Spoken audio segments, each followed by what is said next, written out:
it's Kaylee Cuoco for Priceline. Ready to go to your happy place for a happy price? Well, why didn't you say so? Just download the Priceline app right now and save up to 60% on hotels. So whether it's Cousin Kevin's Kazoo Concert in Kansas City, go Kevin, or Becky's Bachelorette Bash in Bermuda, you never have to miss a trip ever again. So download the Priceline app today. Your savings are waiting. Go to your happy place for a happy price. Go to your happy price, Priceline. This is Optimal Relationships Daily.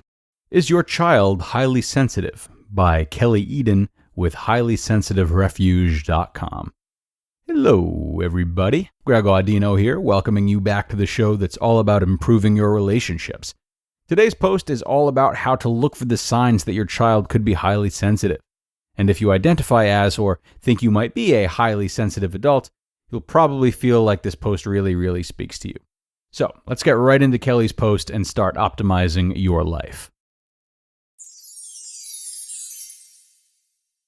Is Your Child Highly Sensitive? By Kelly Eden with HighlySensitiveRefuge.com. I wish I'd known when I had my babies that I was a highly sensitive person, and that they might be too. I look back now on a number of times when I was baffled by my first child's behavior. She was a premature baby, but the only one crying all the time in the NICU unit. During those early baby months, I often found myself shielding her eyes to avoid her getting overstimulated. No one else in my mother's group needed to do that with their babies. And as a toddler, she was social and happy, but she would become overwhelmed easily, start crying, and just not be able to calm herself down. I can see now that those moments were actually a sign of her highly sensitive nature. Highly sensitive kids are amazing. In our society, sensitivity can be seen as a problem or disadvantage. When you have a baby or young child that gets overstimulated, has trouble sleeping, and finds it hard to self-soothe, it definitely seems like a problem. But there are many incredible things about being highly sensitive. Highly sensitive people are empathetic to others and animals, are very tuned into emotions, think deeply, and see details others miss. Highly sensitive kids are curious, full of wonder, kind, and reflective. They surprise you with their ideas and the little amazing things that they notice in the world around them. What makes someone highly sensitive? About 15 to 20% of the population are highly sensitive. It's also a trait that both introverts and extroverts can have.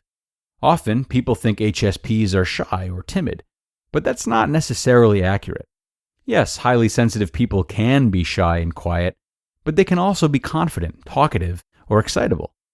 Highly sensitive looks different in different people, but according to Dr. Elaine Aron, there are 4 areas, DOES, that all highly sensitive people share to some degree. Number 1, depth of processing. Highly sensitive people think deeply about things. They reflect on ideas or on what they have seen or done. They often spend a lot of time thinking before they act or take a long time making decisions. Number 2, overstimulation. Highly sensitive people, especially children, get overstimulated more easily than others of the same age because of all the deep processing and detail noticing that they are doing. Of course, all young children and babies get overstimulated sometimes. The world is so new. So the key element here is that they are more easily overwhelmed by stimulation than others their age. Number 3, empathy and emotional responsiveness. Feelings are the language of highly sensitive people. They view the world through an emotional lens. HSPs are extremely aware of their own emotions and those of others, and can even feel or take on the emotions of others. Number 4, sensitivity to subtleties. HSPs tend to notice things or make connections that others fail to see. They're naturals when it comes to picking up on little details or subtle cues. This doesn't mean they have super hearing or vision. It's simply what happens when the nervous system is wired to process stimulation deeply. The result is that HSPs will notice seemingly insignificant distractions, noises, smells, or tastes that others don't seem to notice. Highly sensitive people have all 4 of these aspects. Some other traits or conditions, such as giftedness, autism, sensory processing disorder, anxiety, and ADHD, can overlap with high sensitivity. For example, a child with autism may despise the smell of hot dogs cooking in the school cafeteria, and a highly sensitive child may also be quite bothered by the smell. However, autism and other conditions are not the same as high sensitivity, and they have different biological roots. Also, be aware that someone can be both highly sensitive and have ADHD, for example. Signs your child is highly sensitive.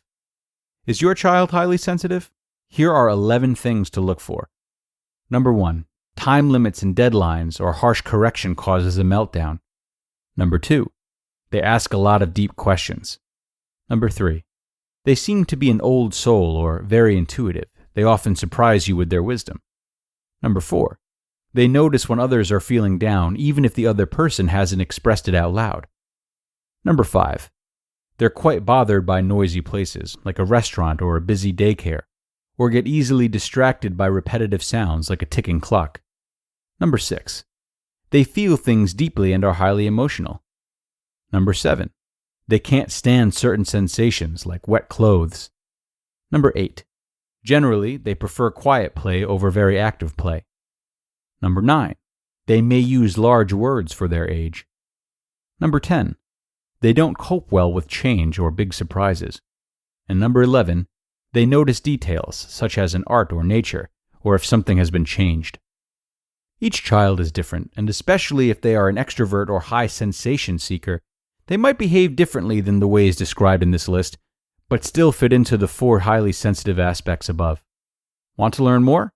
Check out Dr. Elaine Aron's book, The Highly Sensitive Child, if you think your child may be a highly sensitive person. You just listened to the post titled, Is Your Child Highly Sensitive? By Kelly Eden with highlysensitiverefuge.com. HSPs are people that are not talked about frequently, let alone understood. I would guess that the majority of people did not even know that HSPs exist as their own category of persons.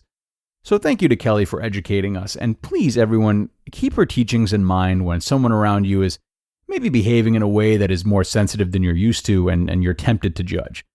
The more people we can learn about, the better we can be at living in harmony here on this planet.